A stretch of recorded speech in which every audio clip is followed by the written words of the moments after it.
Alors, je reviens sur ce petit problème d'Olympiade qui en a intéressé plus d'un. Je pense qu'il a une largeur de spectre, justement, au niveau de la réduction et même en lycée.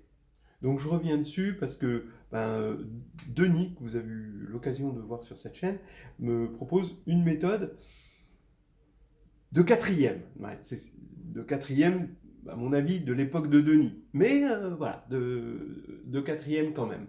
Alors, ça rajoute quand même de la largeur encore au spectre, et j'en profite pour en remettre un petit peu de l'huile sur le feu. Alors, regardez, vous vous rappelez, vous aviez un triangle équilatéral, et il fallait construire comme ceci, un triangle comme ça, symétrique, avec cette symétrie d'ordre 3, donc les mêmes angles ici, ici et ici, ce qui construit un triangle là, de sorte à ce que l'aire de ce triangle est égale à l'aire de celui-ci, qui est aussi égal à l'aire de ces deux-là, hein, évidemment, puisque on a une symétrie d'ordre 3. Hein. Alors, la solution que j'avais proposée, c'était une solution avec un endomorphisme, mais inverse. Le plan, il est vu comme le plan complexe, avec 0 au barycentre des deux triangles, et les points du triangle, le triangle est vu comme un triplet de points, donc comme un élément de C3, et je regarde donc l'opération inverse qui consiste à envoyer ce triangle sur celui-ci, parce que c'est plus simple. Eh bien, j'ai ici une application linéaire de C3 dans C3, donc ça a été fait, hein, qui est donnée par cette matrice-là, d'accord, où petit x, eh ben, c'est cette longueur-là, BA', qui est aussi égale à CB', qui est égale aussi à AC'. Et j'ai rapporté ici, donc 1 moins x, c'est A'C, parce que j'ai normalisé de sorte à ce que ce triangle soit de longueur 1. Voilà.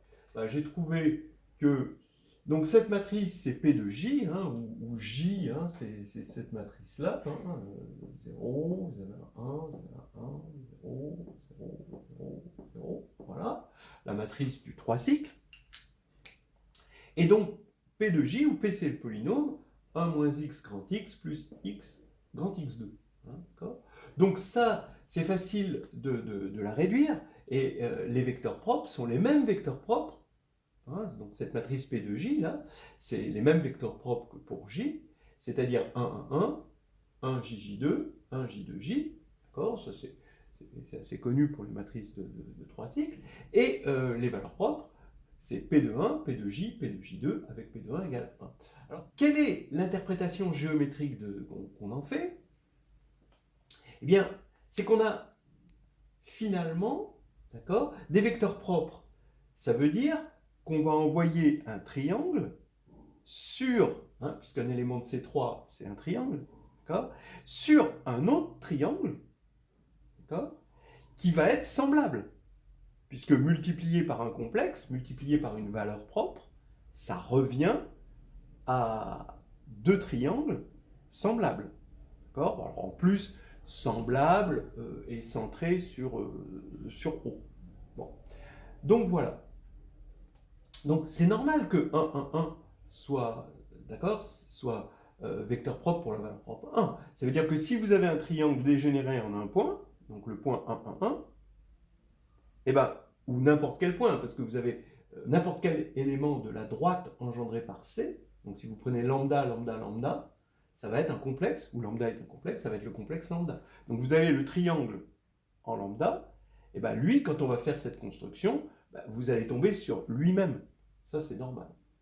Mais vous avez ce triangle-là, le triangle 1J, J2, qui va être de valeur propre P de J. Ça veut dire que quand on va partir du triangle 1J, J2, qu'on va faire cette construction du petit vers le grand, alors on va avoir un triangle semblable, et ça c'est le rapport de similitude, le rapport complexe de similitude. Voilà.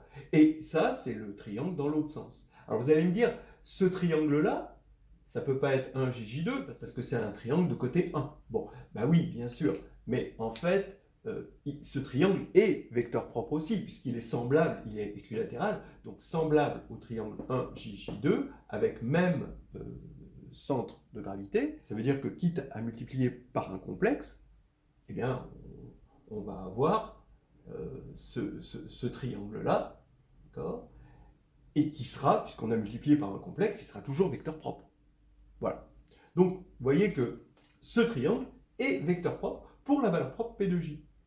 Donc, ça veut dire que ces deux triangles sont, ici et ici, sont semblables, et le rapport de similitude, eh ben, c'est P de J. Donc, P de J, alors bien sûr, maintenant, c'est là qu'on a obtenu x égale phi, en disant bah, P de J, son module c'est 2, ou si vous préférez son module au carré c'est 4, hein, parce que on a un rapport 4 au niveau des aires et un rapport 2 au niveau des côtés. Voilà.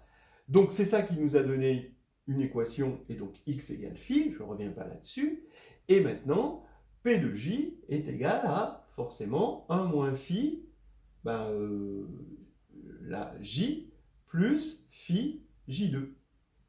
Voilà. Alors, maintenant, qu'est-ce que ça nous donne?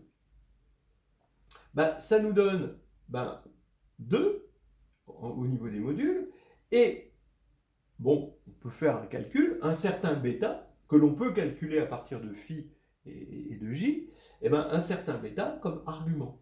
Alors, qu'est-ce que c'est bêta? Quelle est son interprétation géométrique? 2, c'est facile. C'est-à-dire que les côtés ont été doublés. Ça, c'est le module du rapport de similitude. Mais l'argument du rapport de similitude, eh ben, c'est de combien on a tourné. Donc, c'est ici, vous voyez, on est passé de là à là, et vous avez ici bêta, comme ceci. Voilà. Alors, c'est pas difficile de faire un petit... Donc, pour faire le lien entre bêta et alpha, c'est pas difficile de faire une petite construction symétrique, d'accord, pour voir quel est cet angle-là, et puis ensuite, pour retrouver à partir de bêta, donc cet angle il s'écrit facilement en fonction de bêta, je vous laisse le faire, et vous trouvez à la fin que alpha, si vous voulez retrouver alpha, l'angle d'inclinaison ici, on a 5pi sur 6 moins bêta.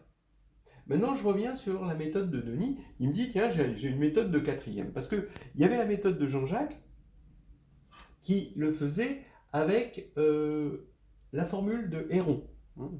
La formule d'Héron qui disait, cette surface, c'est au carré, c'est un certain produit qui implique le demi-périmètre. Voilà. Et donc, on avait une équation. Mais, bien sûr, du coup, on loupe un certain nombre de gens qui ne connaissent pas la formule d'Héron, et on peut faire quelque chose encore plus simple. Regardez, je reprends ce triangle, d'accord, voilà, et ici, j'ai x, ici, bien sûr, et ici, j'ai 1 moins x, bien sûr, d'accord, donc ça, c'est là. Mais je vais appeler ici petit h, donc la hauteur, d'accord, et ici petit a, d'accord, voilà, petit h la hauteur, là petit a, et là forcément c'est 2 moins a parce que BC était égal à 2, je vous rappelle. Donc ici vous avez ça, et bien d'abord on dit que la surface de ce triangle c'est h fois 2 sur 2, d'accord, c'est la moitié du rectangle. Et ici ça fait h, mais cette surface c'est le quart de cette surface-là, qui est égal à racine de 3, donc ça fait racine de 3 sur 4, parce que c'est le triangle équilatéral de côté 2. Donc ça fait que H2, c'est 3/16. Ensuite, on écrit Pythagore, donc H2 plus A2 égale X2, H2 plus 2 moins A carré égale X moins 1, là c'est plutôt X moins 1, pardon, au carré. Et puis, bon, voilà, on travaille un petit peu là-dessus. Je remplace H2 par 3/16 et je multiplie par 16. Ça me fait ça, d'accord? Donc ça, vous en êtes assez convaincu. Maintenant, je soustrais et je simplifie par 16. Quand je soustrais, j'élimine les 3 et j'applique la différence de 2 carrés qui va éliminer les termes en carré, en fait. Et on tombe sur 4a moins 4 égale 2x moins 1.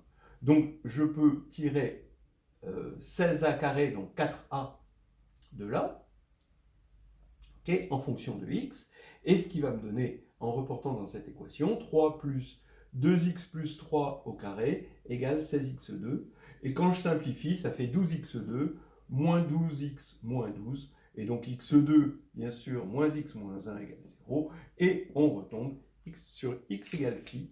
Voilà, donc c'était la méthode de Denis. Donc ça nous fait maintenant trois méthodes. Évidemment, là, j'aime bien parce qu'on a directement les choses. Et puis, bon, c'est quelque chose qui peut parler à des gens qui passent le CAPES à grec. Et en même temps, on a, avec la formule des ronds et avec le théorème de Pythagore et quelques petites équations.